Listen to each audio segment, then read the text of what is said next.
Hello, everybody. Welcome once again to Just Two Dads. I am Brian Altunian, along with my co-host Shawn Francis. And today we've got a fascinating conversation for you. We'll be talking with Faith Golden, not only an educator and a warrior, but a grandparent who's, as I say, her insistent intervention actually put her family on the right path. So it's going to be a fascinating conversation for us today here on Just Two Dads.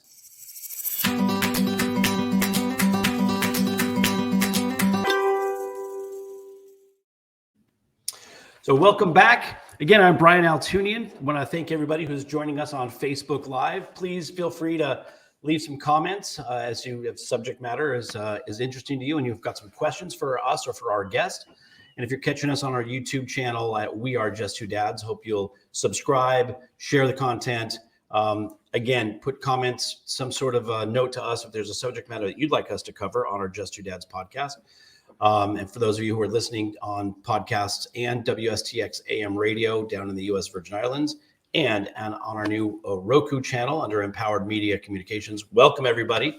Another episode. Shawn and I have been doing this for now. I think we're at episode number 74. So we do this over a year and a half and having phenomenal conversations. And we know we're reaching the community that we intended to reach.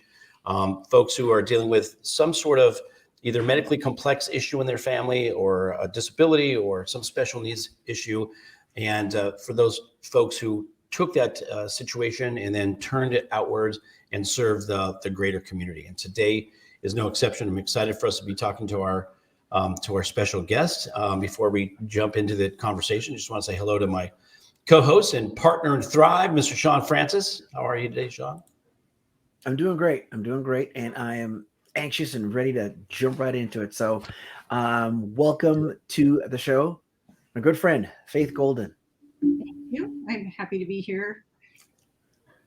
Good. That's fantastic. Good. So as the way as anyone that's familiar with the show will know that we begin by having our guests talk about their origin.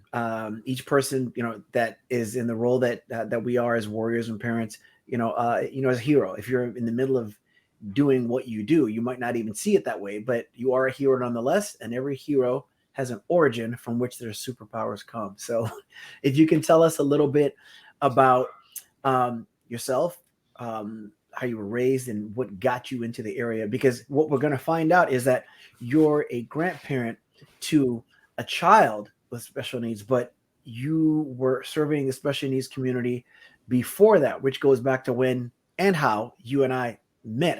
As a matter of fact, because you're a warrior, that's how we met. But we'll come back to that in a little bit. Let's go back in time and start with your origin, and then we'll work our way up from there. Well, I could go way back, but basically, my father was first generation American. They are, my father's parents came from Lithuania and Latvia, and my mother's parents were basically from Poland, Austria, Poland, and they came to the United States with a tremendous work ethic. And of course, they came not speaking English at all, and they learned the language very quickly. And one of the most important things to them was always education. So my grandparents did a really interesting thing because they only had X number of dollars, and they sent their first child to college, which was the most important thing in the world to them, was education. And she sent my father to college, and my father sent the next brother to college. And then all three of the older kids sent the baby to college because he wanted to be a doctor. So education was always the most important thing to them. And my father became a teacher, and he wanted his three daughters to be teachers. So I was the good kid. I was the middle one. I became a teacher. And, we were girls, so we should always be home ec teachers because, you're going to grow up in a family. You should know how to take care of them. So, right. All right. Of the three of us, I went directly from high school to college. I actually graduated high school at barely 17. I had skipped a year of school. And that doesn't surprise me. Well, we moved from Ohio to California, and the education system was very different.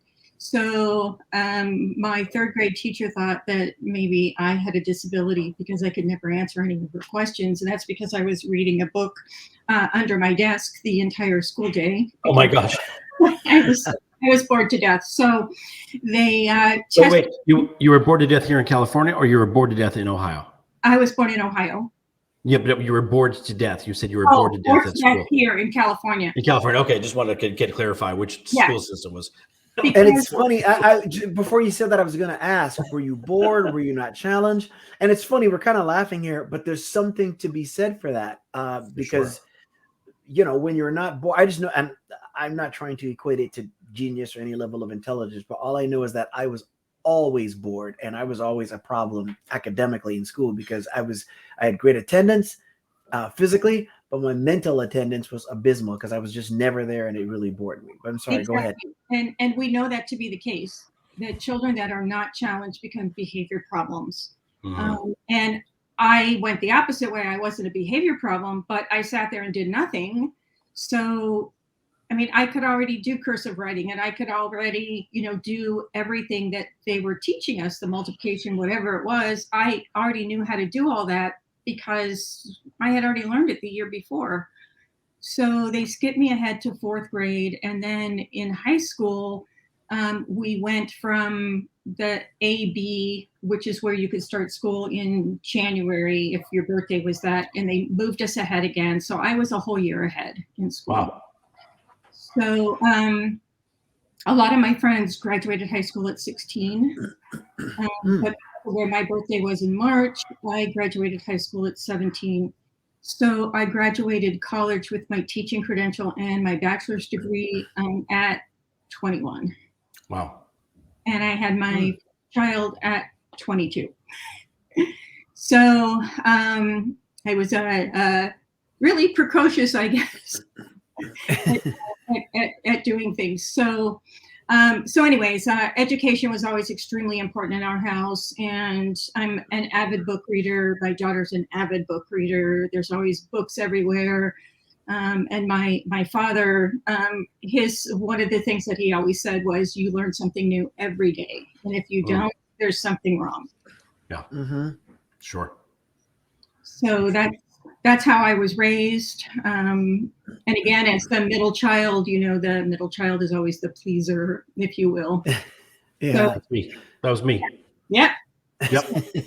I get it. So from there, you're going into then teaching general ed, or were you teaching special education at that point? My credential is in home economics, which, you know, doesn't exist anymore. Right. Right. But they need to bring that back along with wood shop and mechanic. Exactly. And that's what my father taught. My father was a woodshop teacher, and he taught mechanical drawing when we were in Ohio. But when we moved to California, he started teaching math. And you know, back in the day before computer, it was a tremendously difficult job because you had to give kids homework every night. And so you had to correct the papers every night, and you had to record the papers every night. So that's what the family was for, right? Yeah, so, there you go. So the three daughters and my mom, we corrected the papers every night, and we recorded them every night. And it was a really tough job. Plus, my father never stopped learning. So he had a bachelor's degree and a master's degree and an administrative credential. And eventually he became a teacher in charge of driver training, and he taught driver training, you know, behind the wheel driver training. You have to be nurse steel to do that, right? Yeah. Right. Yeah. And eventually he taught special ed driver training. Oh, wow. That's fantastic. I didn't even know such a thing existed, believe it or not. Wow. So then how did you go from your general teaching as far as the credential goes to then teaching special education? Well, I came home to raise children. And when my oldest was 16, which makes my younger 14, I was teaching Lamaze classes all along. So from the time my son was 6, I taught myself an obstetrics textbook, and I learn to be a Lamaze teacher because I was always fascinated about birth, and anything around medical stuff was always like, wow, mind blowing to me. And my kids to this day are like, oh my God, Mom, you're watching surgery. That's so disgusting. But I always thought it was really cool. So I wanted to be a Lamaze teacher after having 2 babies. I thought it was so interesting. So I taught Lamaze classes until the kids were old enough that I thought they could kind of be by themselves for an hour or 2. So a friend of mine said to me one day, how would you like to work with disabled adults who are pregnant or parenting? And I said, that's very specific. I said, well, let me think about it. And she said, well, here's your first case. That's a lot of time to think. Okay, excellent. Got it. Yeah.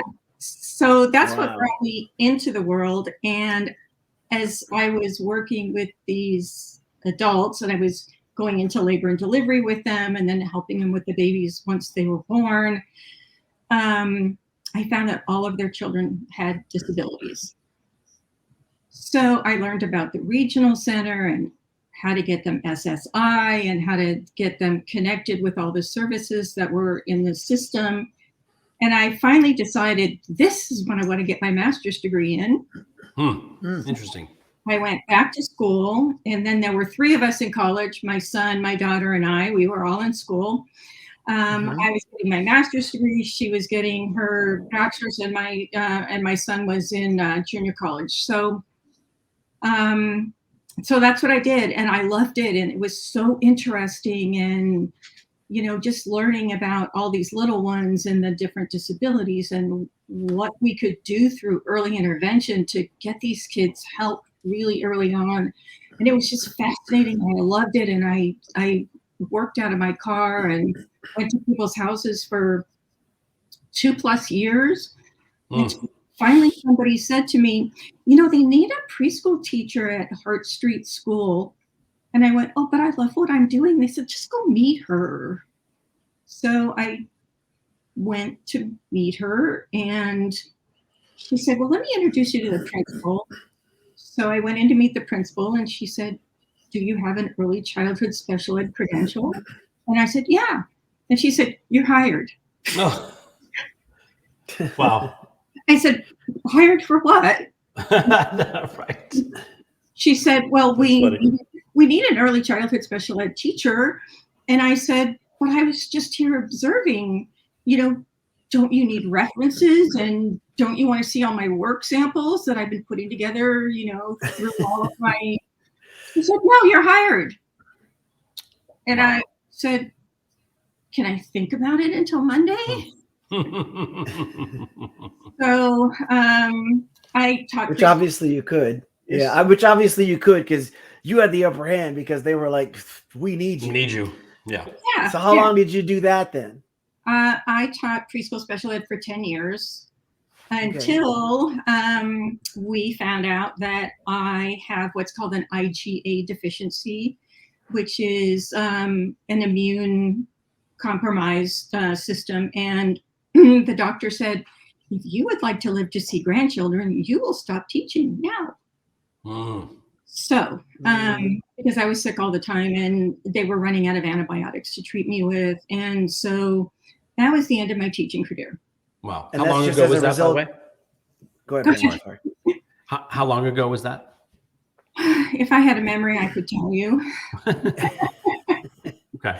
I was going to kind of get to some context with that. So, and just for anyone that might not quite catch it, the reason why the doctors are telling you that is because obviously if you're in an environment where you got kids coming in to the school, in classroom every day, kids are a bunch of things, blessings, precocious, active, and beautiful little petri dishes. Petri dishes, absolutely. And little yes. But my principal and I were very good friends. So we had a deal, which was that I could send kids home. Usually it's only the nurse can send kids home. But in my classroom, I could send kids home because it was better for all the other kids if I was in the classroom teaching as opposed to having a substitute there. So if a child came in with a runny nose, or they didn't look good, or they had, whatever the symptoms were, I would call the parents and say, come and get them. You're not allowed to send them to school sick. And that helped for a little while. But when it finally got to the point that it was IV antibiotics for me, or that was, curtains, I had to stop teaching. And I'm going to say it was probably about 2008. But I wasn't done, Sure. Right. So, Well, if anything, as if we've seen during the pandemic, this now sensitivity or at least awareness of folks who are, immunocompromised, it can be very dangerous if you get sick, especially if there's no way to treat you. Antibiotics don't work any longer. So, but you're dealing with that almost 15 years ago. So amazing. Right. So and that's a hereditary. It's it's hereditary. My son has it. We don't know if my daughter has it. And we don't know if my grandchildren have it because they haven't been tested yet. So this pandemic has been horrible for us. I was telling Shawn when he asked me when I was available to do the podcast, I said, anytime. I don't go anywhere. I can't go anywhere. I can't take the risk because IgA is your first line of defense for anything that invades your upper respiratory, and I don't have any. Wow. Are you able to, and if you don't mind me asking, with that diagnosis, are you able to comfortably get vaccinated, or is that risk? Yes. Okay. All right. So I've had all the vaccines, but what happens with me is you would have a pneumonia vaccine and it would cover you for life. My immunities wane, so I have to be tested every so often for my immunities, and then oftentimes I think I've had the pneumonia vaccine 3 or 4 times because it doesn't last. Oh wow! And I think there's some context that you provide for those that think, and this wasn't meant to be part of the topic here today, but I think it fits and it's timely, which is that as we talk about people that are just so black and white in terms of their view to get or not get vaccinated, we have to understand, for those of us that believe, you need to get vaccinated, it protects us, it protects those around you. You need to do that. You need to wear a mask. We have to understand that there are people that want to get vaccinated and can't, or do and still are at risk, as in your case. Absolutely. So if this was about 15 years ago, at that point, that takes us back to that fateful day of that at that car wash in Tarzana, California, which is where Faith and I met. And, we always like to say that you can never know too many good people. I happened to be at the car wash, and it was one of those, you're waiting for the car to get to be ready. They tell you when it's ready. I'm standing there, and my son Elijah at the time must have been 2, maybe 3, somewhere around there. And he's kind of running around, and I really don't remember if he had been diagnosed at this point, but he wasn't diagnosed, but he was at least in early intervention. So he was getting therapy. And Faith was the first person outside of my wife to ever notice anything that didn't quite seem right enough to just, and I don't remember if she just said, "Is your son on the spectrum?" I think we were talking to begin with, but she's, so fearless with her observation, her words and her loves. And she just happened to ask. And it was a thing where I think my response was like, he hasn't been diagnosed yet, but he's receiving therapy and everything. And, we just had a great conversation and exchange of energy, and, and we exchanged numbers at that time and have been friends ever since. And so the thing is, and take us, if you will, Faith, from that time, because at that point, did you have your business at that point, or did you launch that after? I think it was shortly after. I may have had It's Apparent at that point. And what we were doing with It's Apparent was we were helping parents to parent their children to understand why their kids had the behaviors that they had, and that behaviors always have a reason, they always have a purpose, but also helping parents with the IEP process, because it's so overwhelming. Especially the first time. Oh, especially the first time. And I mean, you're sitting there across the table from 13 people, and they're the experts, and you feel like you know nothing. But the truth of the matter is, you are the expert on your child, and they lead you to believe that you know nothing. So, Right. So my purpose was to really empower parents to know that what you had to say was extremely important, and also to help them, because who wants to live in a house where there's nothing but yelling and screaming? Nobody's happy. Sure. Right. Right. So that Absolutely. was my purpose with a parent. Okay, great. And so you did that, you had that business for a while, and then we transitioned to where you are now, fighting as a warrior and everything, but from an even more personal standpoint as a grandparent. So if you can take us through that and explain how that came about, what the condition is, and everything. Well, my son and his ex-wife called me one day and they said, "Happy Hanukkah." And I said, "It's Thanksgiving." And they said, "No, Happy Hanukkah." And I said, "What are you talking about?" And they said, "What have you been wanting as a gift for years?" And I went, "Oh my God, oh my God." So anyways, the bottom line was they were expecting a baby.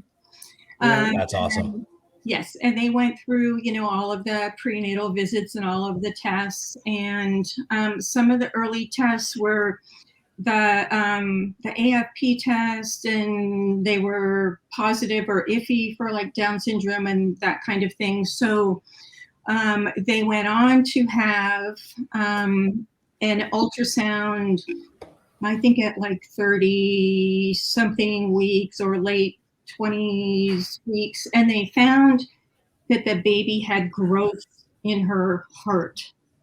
And they said that these growths, they gave it a name that was a real scary name called rhabdomyomas. Try saying that.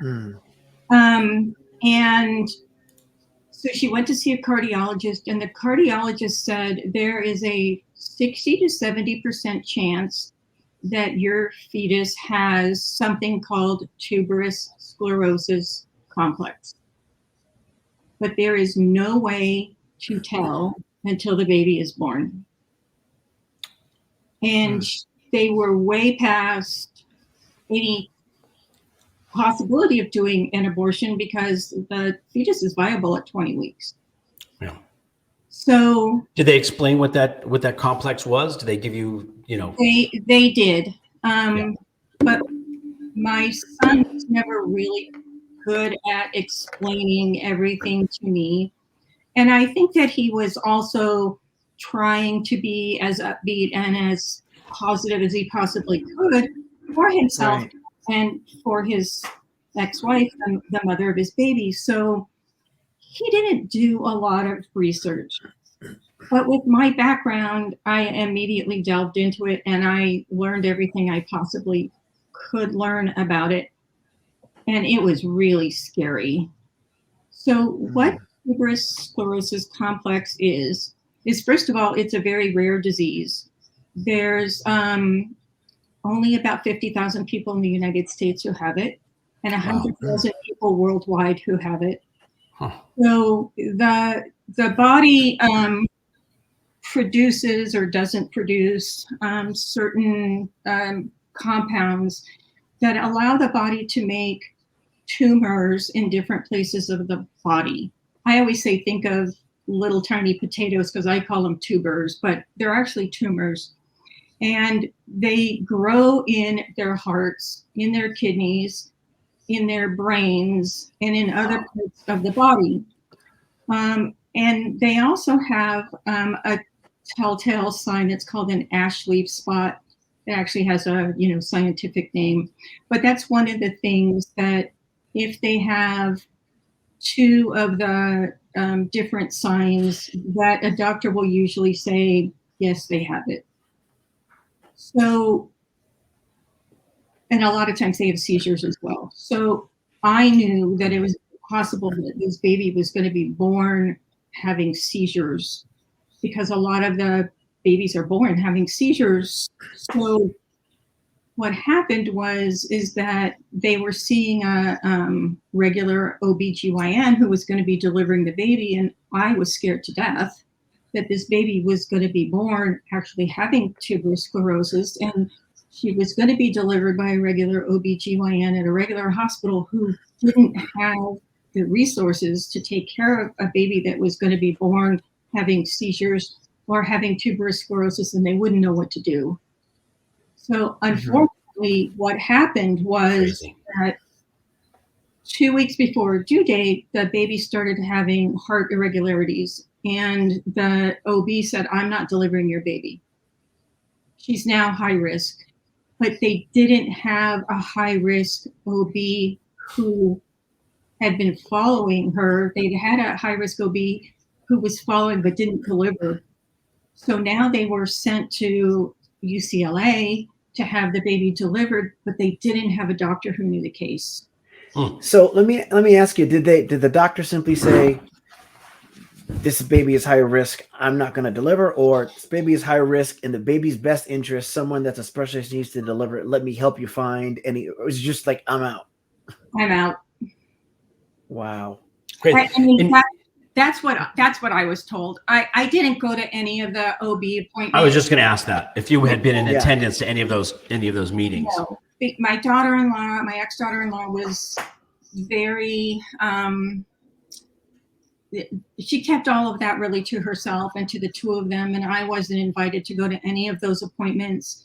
Her mother did go, and her mother took some notes, but it's not the same as if I had been there, because I would have asked a lot of questions. So as far as I know, basically the OB said, "I'm not delivering this baby. Good luck. Find something."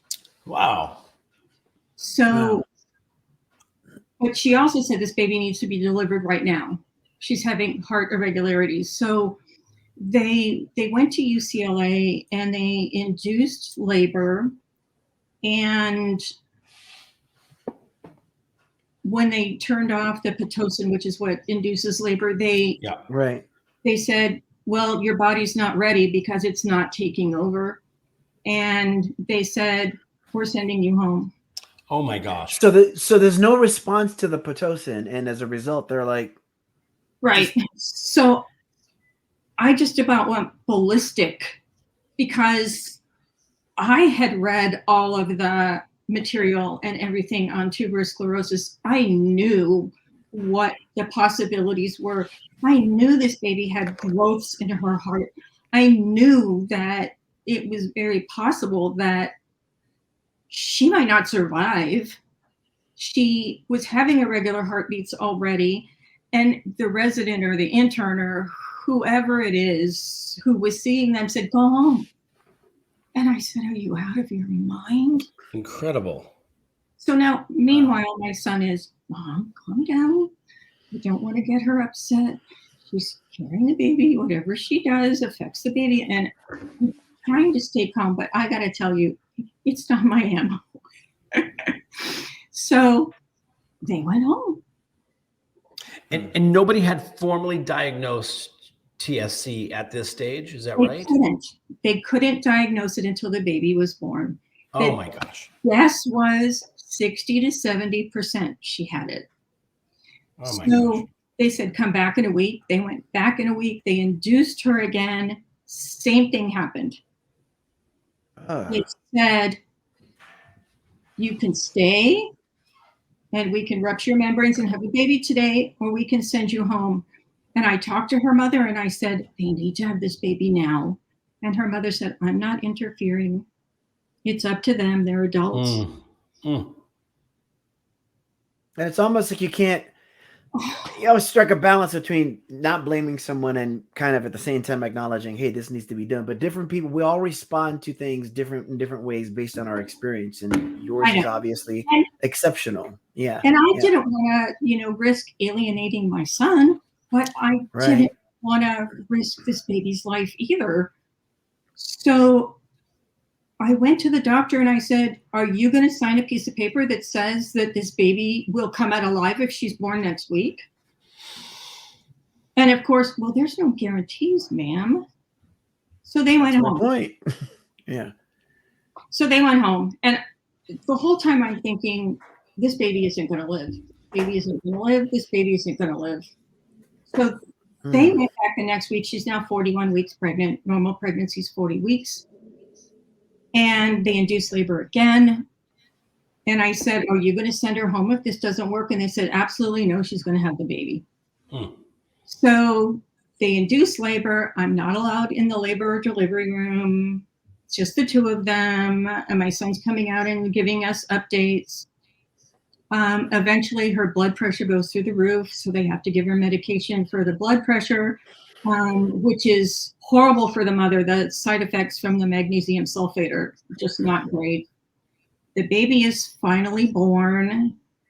And the arrangements had been made that the baby is immediately taken to the NICU, the neonatal intensive care unit, and that I was going to go with my son and the baby to the intensive care unit. So they're taking care of the baby. She's doing fine. She's doing fine. Everything is okay. She looks okay, and all of that stuff. Everything is good. Everything is good. Everything is good. So NICU doctor comes in, and I said, it's very possible this baby has tuberous sclerosis complex. You need to do an MRI. We need to know if she has tubers in her brain. And the doctor says, They did a CT scan. Showed nothing. Her brain is fine. There's nothing wrong. CT scan does not show tubers. And of course, you knew this from the research that you had done then. Okay. So I said to the doctor, CT scan does not show tubers. You need to do an MRI. My son said, Mom, leave it alone. They did a CT scan. Everything's fine. She looks perfect. She's not having seizures. The baby's fine. There's nothing wrong. They took her home. Okay, great. So she's meeting all of her milestones. The pediatrician says, she's fine. Look at her. She's meeting all of her milestones. Everything is great. But I'm seeing things I don't like. I see the ash leaf spots, and I know she has rhabdomyomas in her heart, and she's seeing the cardiologist, and she's having irregular heartbeats, but she looks great. She looks perfect. Everything is fine. But in the back of my mind, 60 to 70%, she has ash leaf spots.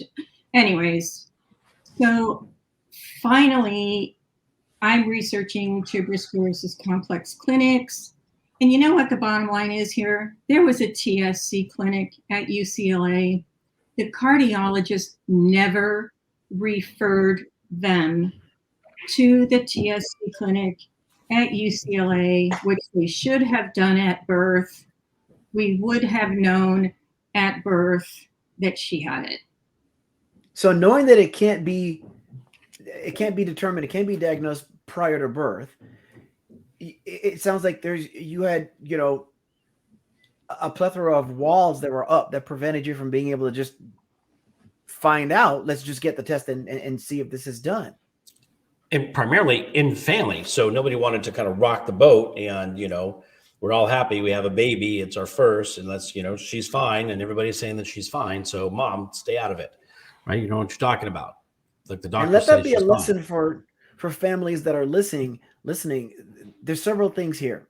If you're catching all of it, what you might be catching is the most obvious lesson, which is C, you should listen to your mom, or C, you should make sure that you go ahead and push, or whatever the case is. But the other thing is that compassion is needed on both sides. People didn't get involved, didn't make a decision, didn't step up. And the biggest lesson is that nothing can be done about what didn't take place. So if anybody in the family is listening and hearing that, no fingers are being pointed. Number two, the lesson is that, try and be, a little more,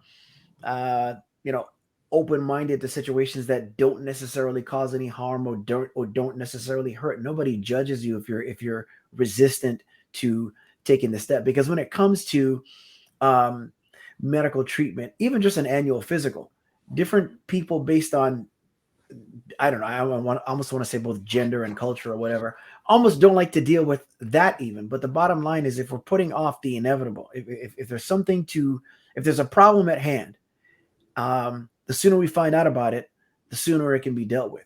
To ignore it because dealing with it is not a problem just means that it's a bigger pain in the butt to deal with, later on. So.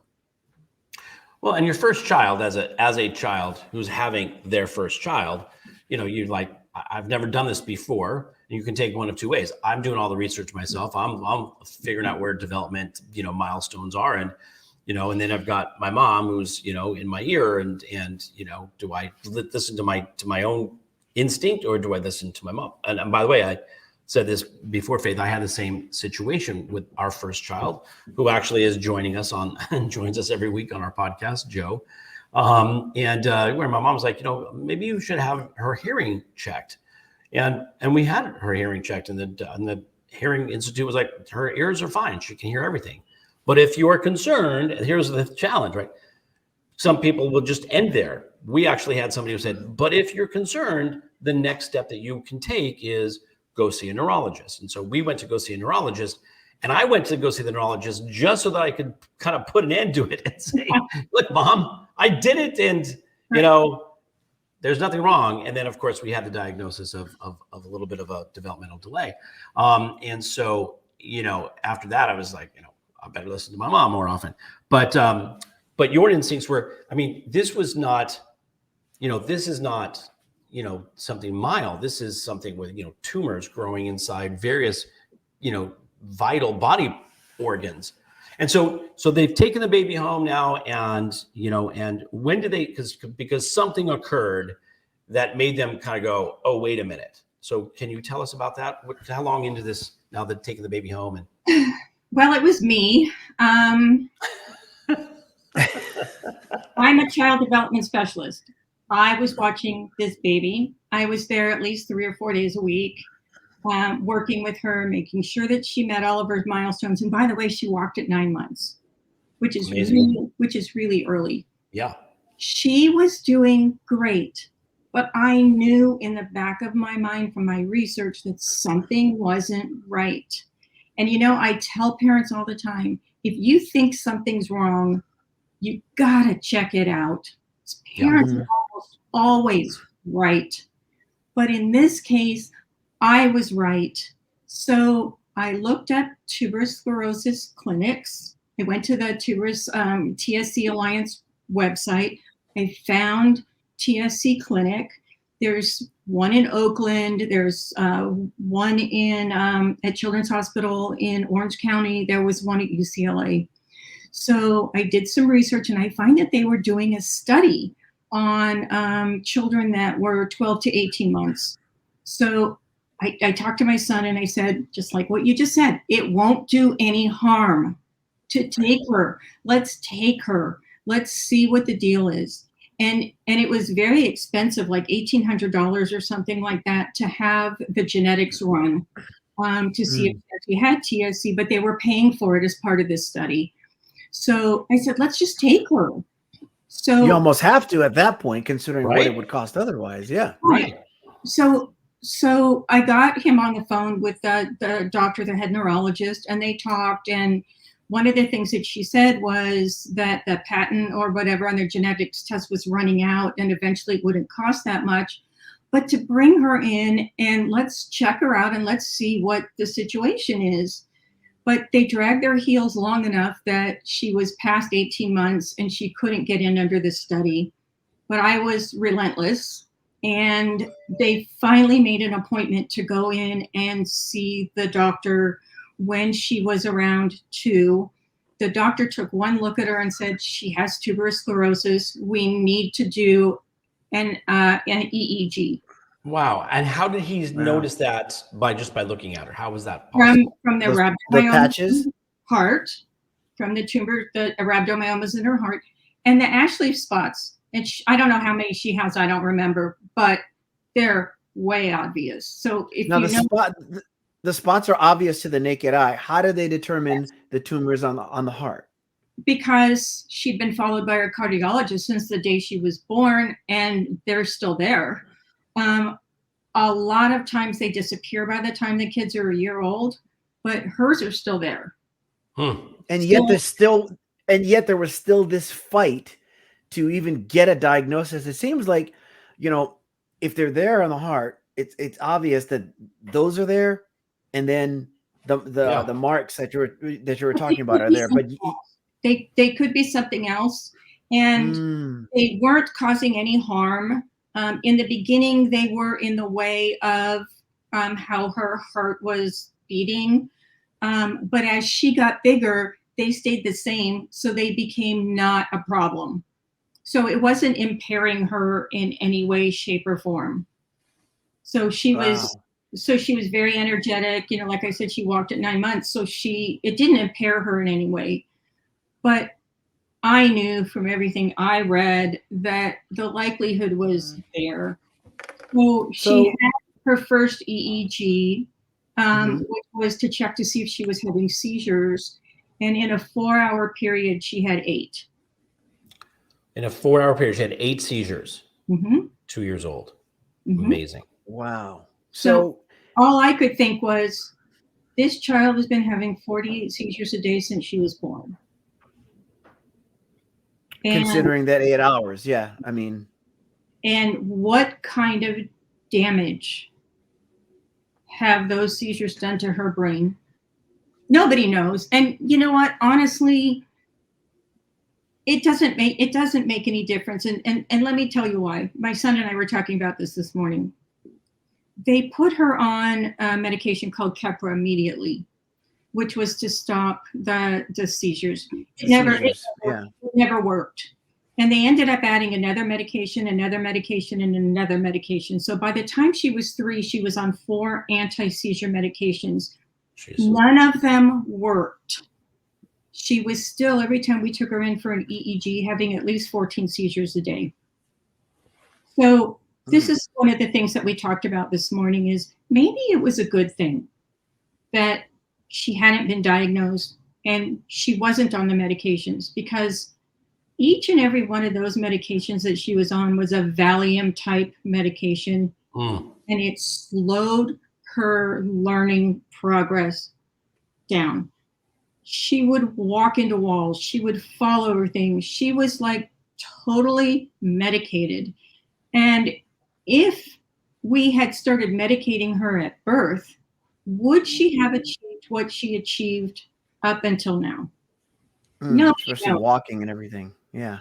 Nobody knows. So maybe it's a good thing. No, but we don't know. Yeah. Yeah. Incredible. Wow. So at this point now, how old is she, and how is she doing and everything? So at this point, she's on 4 medications. She's 3 years old. The doctor at the UCLA TSC clinic tells us she has intractable epilepsy, which means that there are no medications that are going to control her seizures. And they said she needs brain surgery. Wow. So, and not only does she need brain surgery, but she needs it right this minute. And that was my next question. The pediatric neurosurgeon at UCLA, unfortunately, or fortunately, we're not sure, had just had a stroke. So he was not available to do the surgery. So my son did a lot of research, and we were either going to go to a hospital in New York, or we were going to go to Texas Children's. And Texas Children's had a less invasive type of surgery. It was a blessing. So we took her to Texas Children's. This was the first time anybody ever sat down with us and 100% explained to us what tuberous sclerosis complex was. Because whenever we would ask at UCLA, how many tubers does she have, and where are they, and how are they affecting her, the answer we always got was, it doesn't matter, they're there. Wow. What? Didn't matter how many times I asked or how hard I tried to pin down the neurologist. The answer always was, it doesn't matter where they are or how many. So at Texas Children, the doctor, whose name I don't remember, and he was such a blessing to us, and I will bless him for the rest of my life, sat down with us and said, here's a tuber, here's a tuber, here's a tuber, here's a tuber, here's a tuber, here's a tuber, here's one, here's one, here's one. Wow. Here's one. She had more than 50. More than 50? 50? Mm-hmm. Wow. Wow. And they never go away. They just continue to grow within the body. This one's next to her speech center. This one's here. This one's here. This one's here. This one's here. This one's here. And so they prepared to do the brain surgery But the morning they were preparing her to do a special kind of EEG where they actually drill holes through the skull and put the EEG leads directly on the brain, she was in her little gown and she was all set to go. She's not quite 3. They went to the parents and they said, we're not doing the brain surgery. And they said, why not? And they said, because nobody's ever seen her have a clinical seizure. So What does that mean? So what's a clinical seizure? Yeah. They've never been able to correlate what they see on the EEG with anything that she's doing. So No physical manifestation of what they're seeing. Exactly. Got it. So they said, we're not doing brain surgery on her. And they said, and furthermore, she's tremendously over-medicated. She doesn't need to be on all these meds. They're not doing anything. The only thing they're doing is causing developmental delays. We want her off all these meds. So we went back to UCLA and we told the doctor what we had been told. And she said, well, I really think she should stay on all the drugs. And we said, we're the parents and, Locked up. And we want her weaned off, but she had to be weaned off gradually. And every time they would wean her off of a drug, we would get an interesting experience. So the first drug we weaned her off of, if I'm correct, she had 0 seizures. It didn't make any sense. So second one we weaned her off of, she had 0 seizures. The third one we weaned her off of, she went back to 14 seizures. None of it makes any sense. But what happens with an EEG is it's just a picture of what's happening at that moment. At the moment, yeah.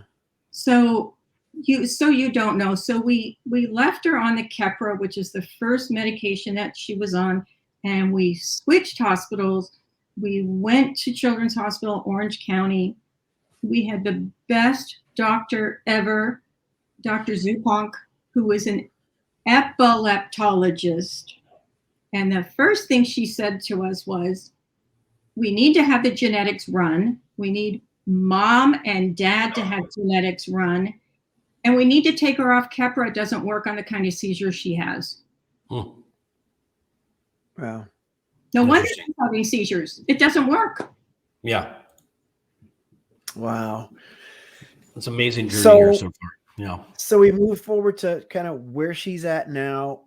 Where do things stand with the brain surgery, and then you, just as a warrior that you are by nature and by heart, what can you tell people that are new to the diagnosis, might suspect it, and anything of value in terms of what they can take?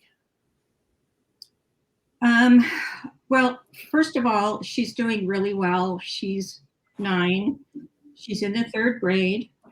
She's developmentally delayed in a lot of ways. You'd never know there was anything wrong with her to look at her. She is the light of my life.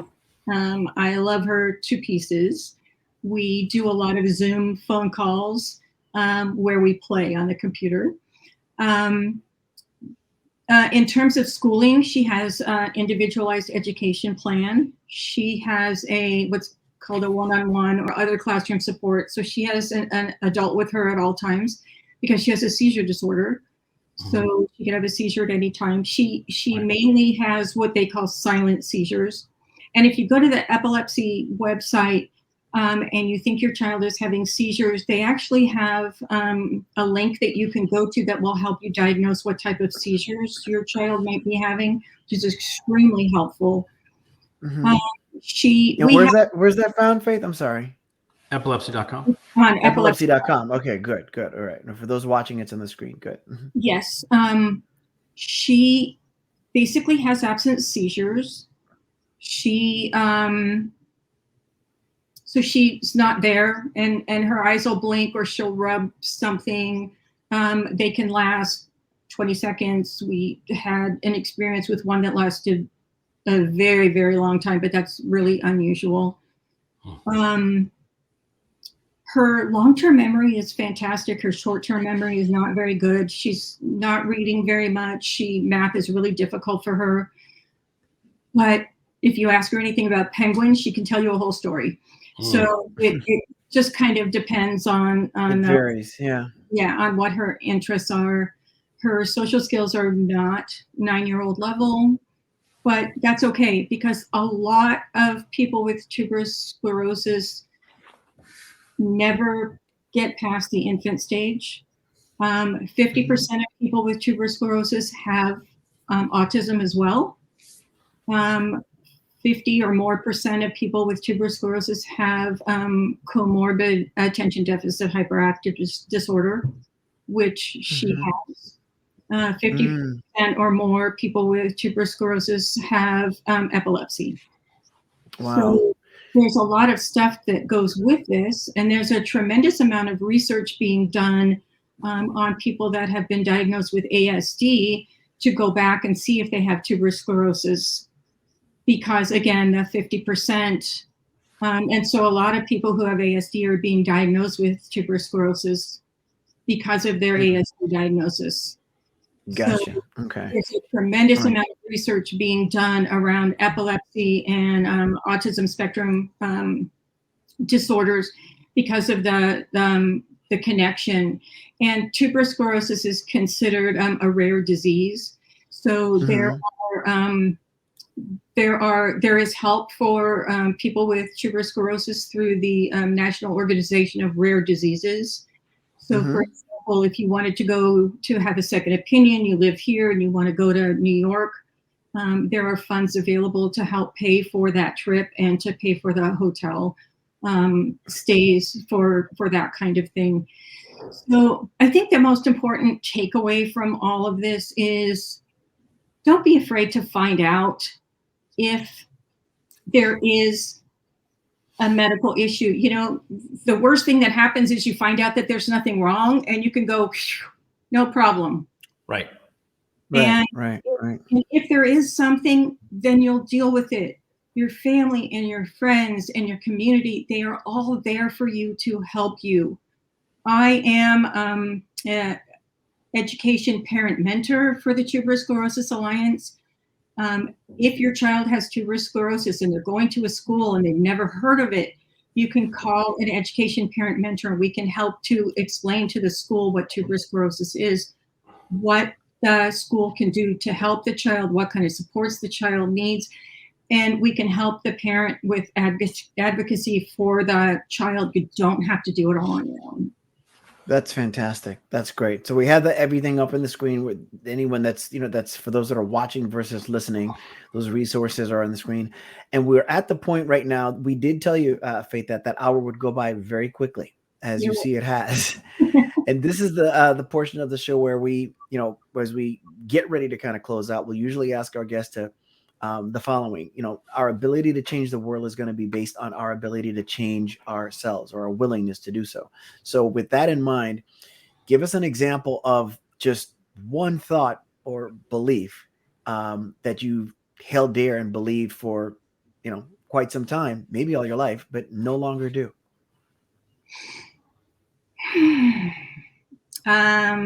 Belief that I no longer do. I think, well, I've been thinking about this, and I think the most important thing that I do now that I didn't do then, that I think is really important and I'd like to pass on, is listen to your children. Stop what you're doing, put your phone down, stop what you're doing. If you want them to confide in you and talk to you when they're older, when they're 4, 5, 6, 7, and they come to you with a problem that's huge to them, stop what you're doing and listen to them. I feel like I made that mistake when my children were young. I was extremely young. I didn't know it then, but I know it now, how important that is. To be more present. Yeah, to be more present. Yeah. Their problems seem so small when they're small, but if you don't set the precedent then. So I make a concerted effort now to do that with all of my grandchildren. I have 7 of them. I make a concerted effort to drop what I'm doing and to sit and to look them in the eye and to listen to them because it's so important for every child to know that there is an adult in their life that's going to take even their smallest hurts seriously and listen to them, not necessarily offer advice, but to listen to them so they know that they're heard. That's fantastic, and that applies Beautiful. beyond, but it starts at home. Yeah, Right. Absolutely. Sure. Start Well, to and it usually it fits in with how we usually end our show anyways. So it's the perfect time. And again, Faith, thank you for being and, you know, walking us through this journey of, I'm sure, heartache for you as you watch from the sidelines. You know, I think that the worst thing that a parent in your situation would want to have is your fears confirmed. I'd much rather be proven wrong than proven right in this situation. But you know, thank God the family has you, and your granddaughter had you, to be there to look out for her future. You know, as we end the show, I generally always, you know, end it by saying, now more than ever, empathy and love is so vital.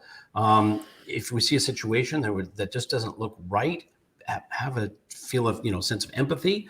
You may not know the situation, you don't know what the person, the individual, or the family is going through. So please have some empathy. And if you look through the world through the lenses of love, the world's just going to be a better place. And so, you know, again, thank you for being a part of this, part of our episode, this episode, our series of Just Two Dads, because it's fascinating. This falls a little, you know, it's a part of our show. Again, the medically complex area is just as important as talking about other things like autism, spectrum disorder, and ADHD, and those types of things, because it's a challenge that families go through that, you know, it's not what we bought when we bought our ticket. It's not what we thought we were going to get as we become parents. But thank God for warriors like you to be out there and looking out for all of our kids. And with that, I'm going to hand it over to Shawn to close us out today.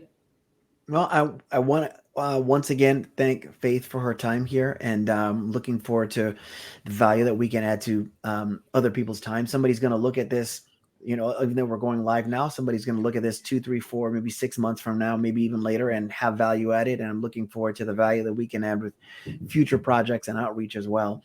I want to thank everyone that took the time to listen and that will be doing so. But as always, I want to thank the women in my life without whom I could not be who I am. That is my amazing mom, Jen, and my wonderful wife, Laura.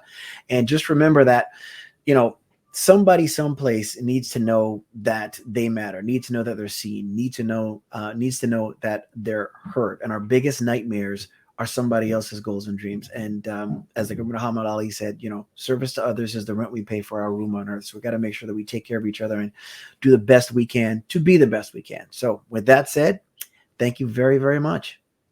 Thank you, Faith. Thank you, everybody. We'll catch you again on another episode of Just Two Dads.